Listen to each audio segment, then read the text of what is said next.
Or Aurora went over to the TV cabinet. There's a picture on top. It's a little girl.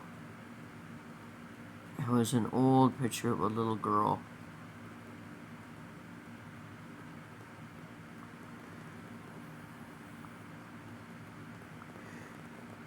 Aurora admitted that Hayden was beautiful. A little wail from the back of the house pulled her attention to a tractor beam. My goodness, Kelly is up. Chandra was out of the room. I strolled over to the frame. Old enough to be Chandra's family album, or Delon's, and in one grouping was a baby girl, about a year old. Baby girl embedded in a ruffled dress, with a little bow stuck in her whisk hair. A baby boy in a tiny suit. Barf, I muttered. And then the face of the baby caught my eye. Huh. Double hum, I muttered, turning away right before Chandra came back in, carrying a much larger bundle than Hayden.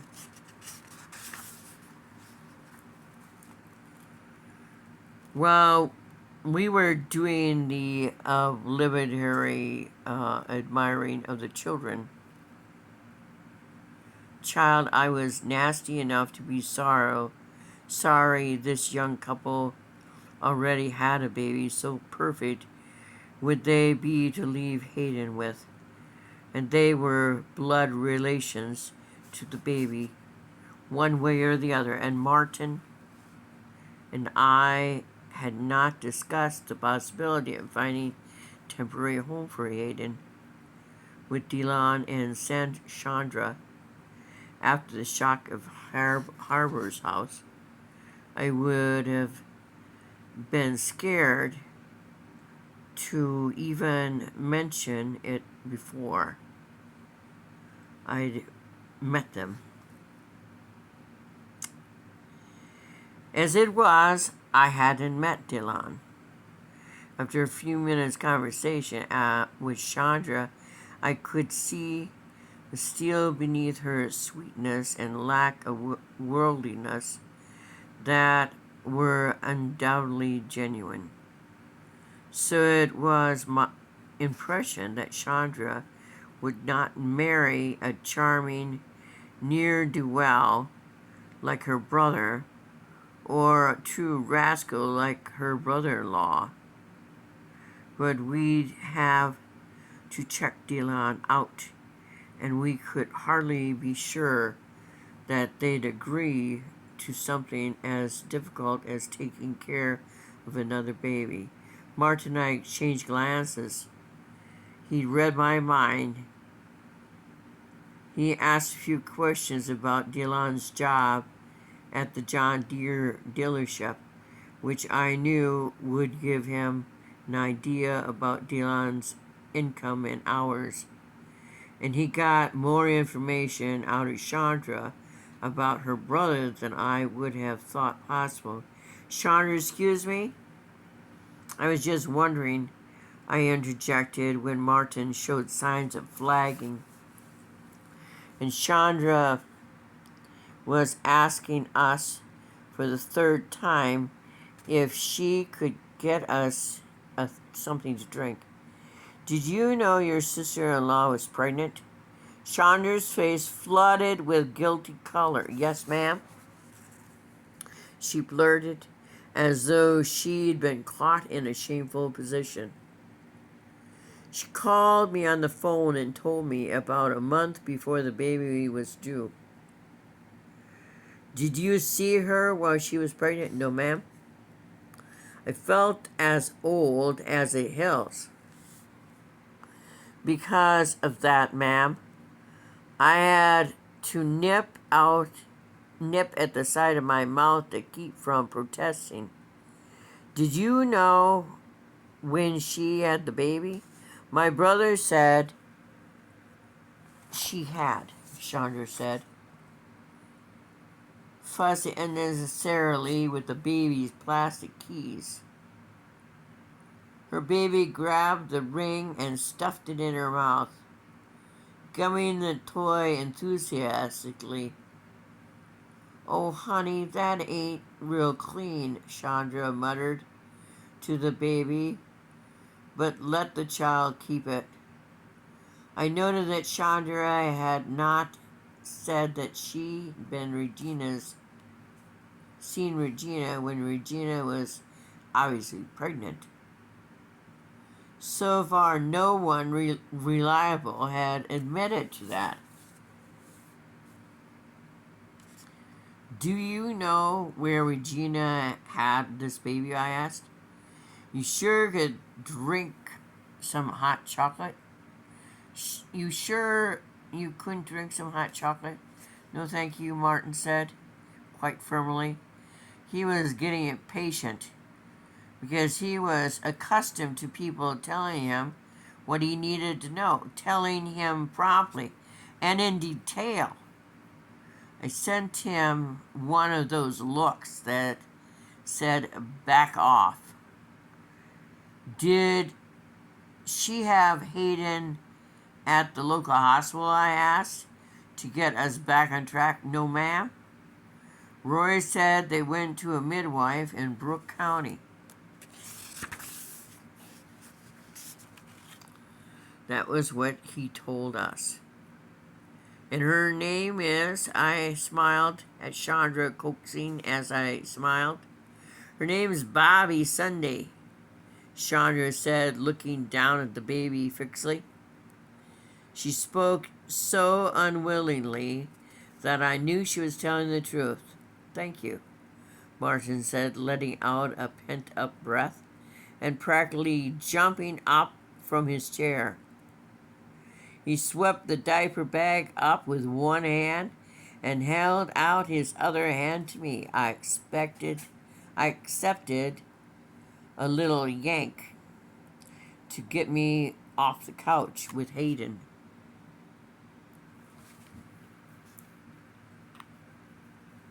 We said our goodbyes and thanks in a flurry of goodwill, and relieved that this visit was over.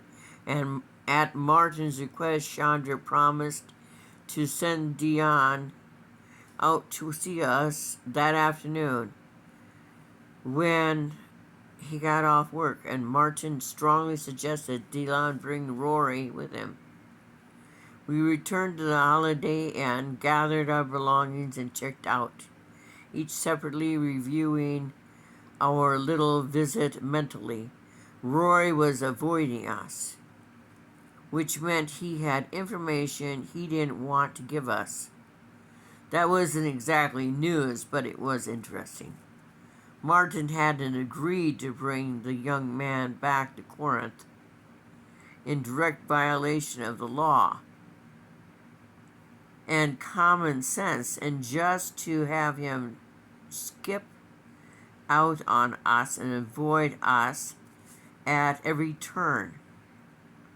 I had to promise myself a new pair of glasses if I didn't let the phrase "I told you so" cross my lips.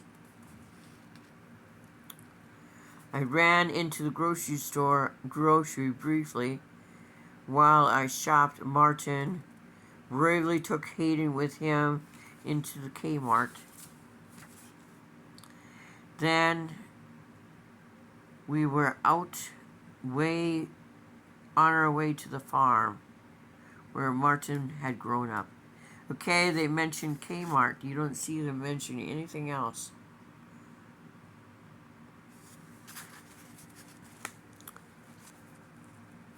Where he lived until he had gone to Vietnam. His father had died when Martin was a boy, and by the time Martin left Corinth, his mother had been married for years to another farmer, Joseph Flocker. It was the widow Joseph I'd had to see in order to purchase the farm. I given back to Martin as a wedding present. The Bartell farm was south of town on Route 8, further out than I remembered.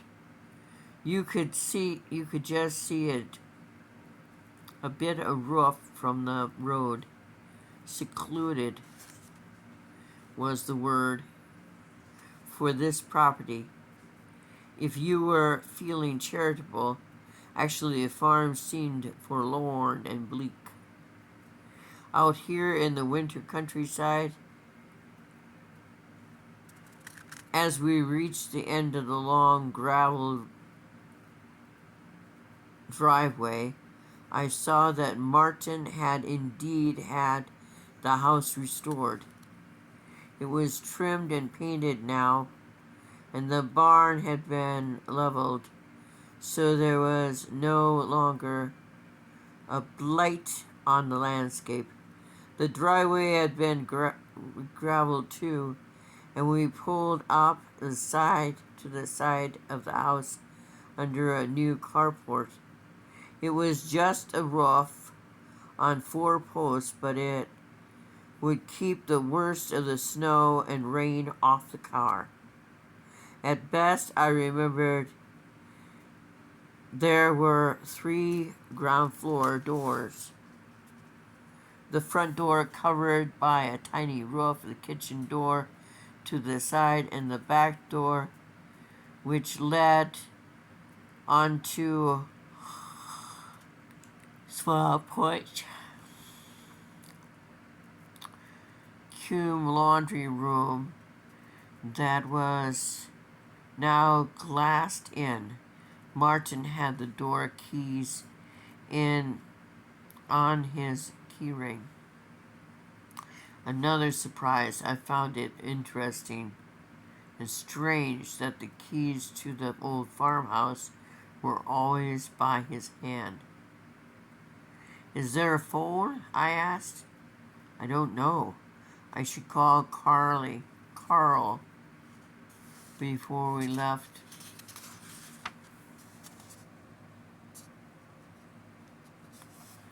Town, he said. He'd known. I've always got the cell phone if we have to use it. I waited at the bottom of the kitchen steps, hiding a bundle of blankets in my arms while Martin fumbled with a key. Finally, the door yielded, and we stepped into the house. How long has it been since you were here? I asked cautiously, looking around around the room. The kitchen had been scrubbed and repainting. Excuse me. And the counters were new surfaces since I'd toured it so briefly years before. The overhead light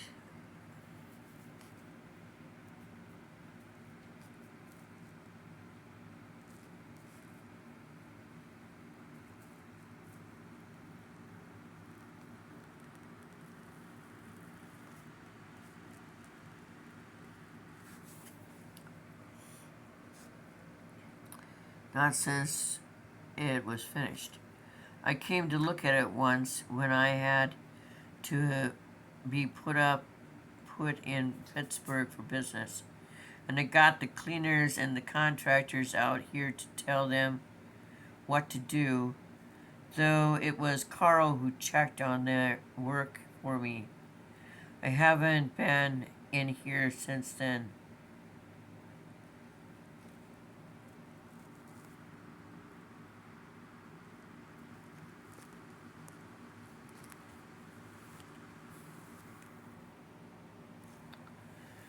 Not since it was finished.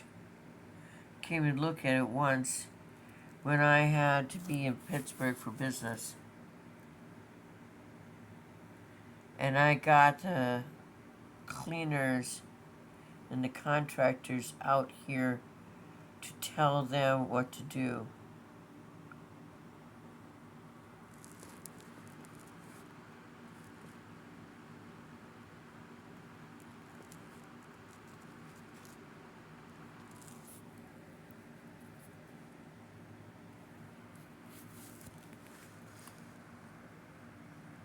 Craig's. See, I told Regina that she married Craig that the house was sitting empty, and since they were going to be in Corinth for a while, they might as well use it. Barthy had been hinting how hard up they were going to be. We wandered slowly through the downstairs, decided the house was ready.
Ah.